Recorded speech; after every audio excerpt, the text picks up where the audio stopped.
Hello everybody, Andrew Casey at Hypersanity Books. Today I'll be taking a look at the author Ariel Stein along with some books and the movie, doing a few comparisons.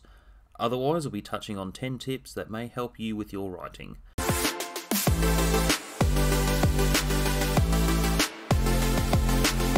Number 10. 1992 to 1997. The original series came out between 1992 to 1997. With the original series, in 95 is when it exploded. That's where the book series really was making impact and selling worldwide to bigger, wider global sales. There were 62 books in the original series, and then in 1995 to 2000, the Choose Your Own Adventure books came out. There were 50 in total for that. He wrote other books such as the short stories, Tales to Give You Goosebumps. There were 10 short stories to each book. There were 6 of those books. With those books, they were good for short stories. Choose Your Own Adventure books, I'll touch on that later. There were the Goosebumps Series 2000. There were 25 books in total. Number 9. TV series.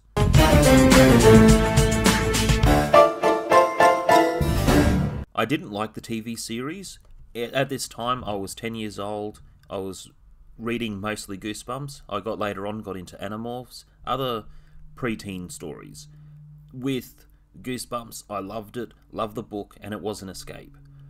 With the storytelling of Goosebumps, one thing I found, you could pick up any book, doesn't matter where it's located, what part of the series, they're all individual stories. With the TV show, I felt like it destroyed the art of the original artwork being the book by turning it into the adaptation. Yes, there were some episodes that weren't too bad. Otherwise, I feel you read the book for that escape and getting into the character, and reading at that young childhood stage. That is normally a time between 9 to 12 where anyone who's going to be a heavy reader will get into reading usually at that time. So to have that adaptation to a TV show, I feel it changes what that imagination is, because you're seeing a different interpretation to what your imagination is showing with the book. That's one thing I don't like with adaptations. It's true! I got it! It's the typewriter! Open it in, everyone! Don't let it touch you!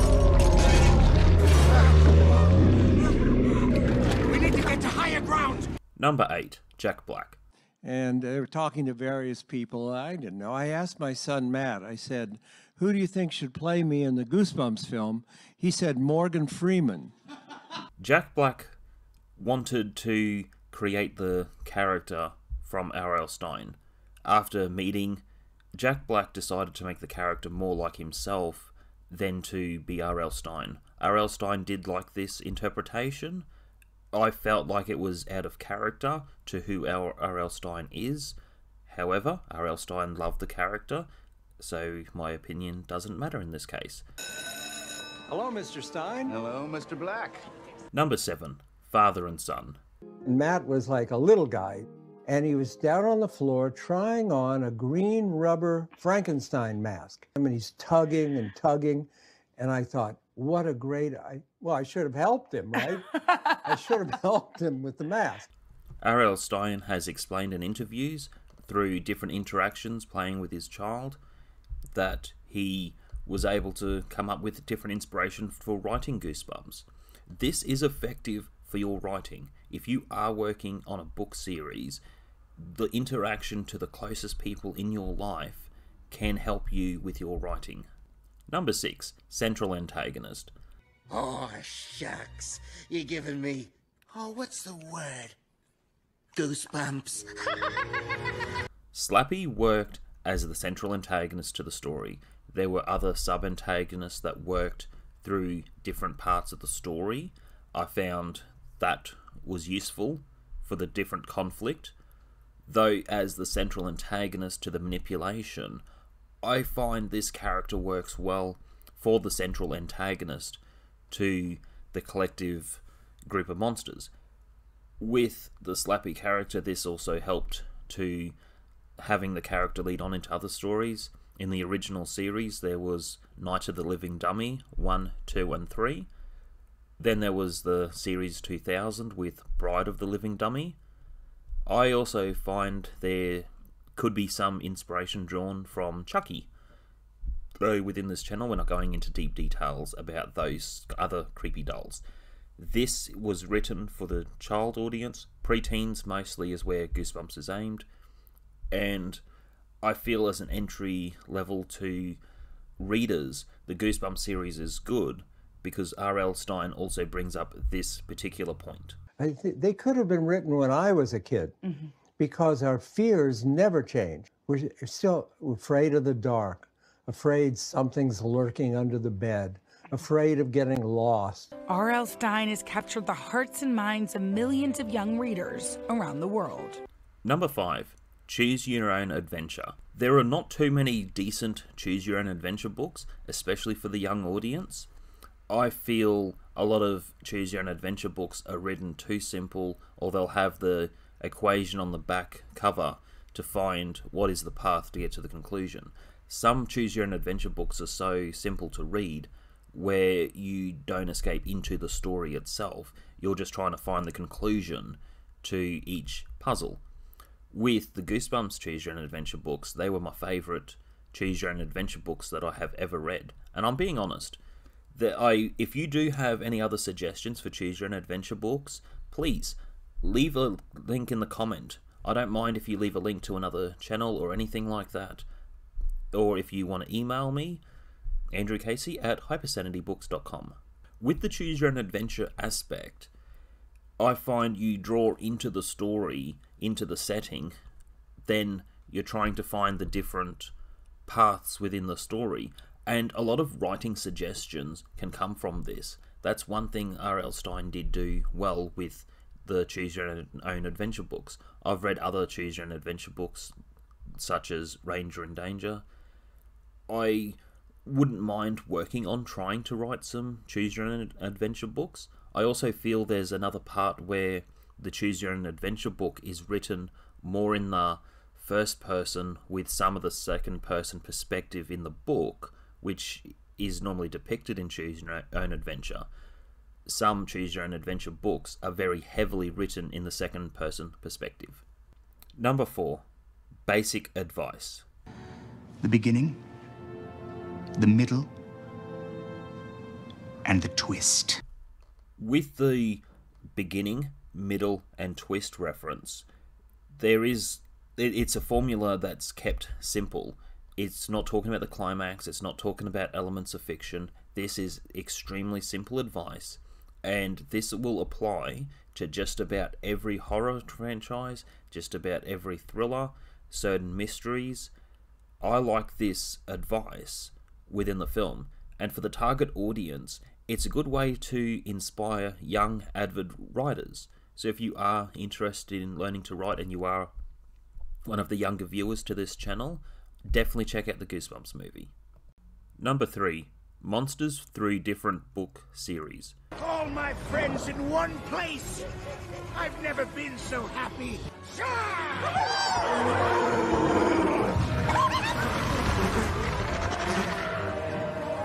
All the different monsters that you see within the story, some were not familiar to the original 62 stories, although there was the Snake Lady. She was actually in the Carnival of Horrors. That was one of the Choose Your Own Adventure books that I did read. I didn't read all of them. I wish I did at that younger age because it was engaging. Now, there were other characters such as the car from the series 2000. So I feel it through the wide range of a lot of different book series that he wrote besides the original 62 books, which is what a lot of people my age and generation remember. It has been appealing and relevant to generations later. And I'm surprised to hear that even children, my son's 9, so there are a lot of other children at that same age level who are reading the original books that I grew up with. And even R.L. Stine said himself, if Goosebumps was around when he was a child, he would have read it. Number 2, unusual characters. I'm allergic to dust mites. What's your point? I'm just saying, I have allergies too, so I understand. Why am I talking to you? The champion character works extremely close with the narrative. I enjoyed the character. I find he is a lovable dork. There are so many things about his character that was a good icebreaker through the story. The other couple characters that I didn't like was the unbearable auntie. He's a teenage boy having a hard time adjusting. You know what he needs? A night in with his aunt, bedazzling. The dumb cops. I didn't know being an audiophile was a crime. A what a file? Whoa. That just means that he is a connoisseur of high-end audio equipment.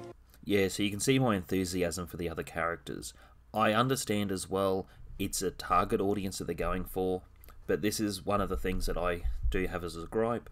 Sometimes there's a story being told for a family audience. You have the children, you have the adult audience, and I feel sometimes the characters are dumbed down too much. And when you have a few characters being dumbed down, it doesn't work, especially in that society feel. It didn't work well for that particular town. I don't see that as a real depiction, especially with the two dumb cops. That was unbearable on so many levels. And sometimes I feel actors dumb it down for themselves to overact because of the type of movie that they're in, instead of being a bit more authentic. Number 1, zero advice. People do always ask me, and I always say I never give advice to young writers. They know it at a very early age, and they don't need people telling them anything. I don't disagree with this advice, though if you do want to be an author, you will take the time to reach out and connect with other authors. You will take the time to watch different videos, learn at school. My big rule for writing middle grade horror is that they have to know it's a fantasy. Real world can't interfere. There's no divorce, no guns, no one ever dies. Writing for teens is kind of the opposite. It has to be very real. They have to believe this is happening. I know there's a lot of different age groups within this channel, and for the younger audience that have come along, thanks for watching. Please hit the like button to push this video out. I will be posting more frequently. If you do have writing questions, then please email me, andrewcasey@hypersanitybooks.com. And as mentioned, if you do know any choose your own adventure books, please let me know. And I'll see you in the next video.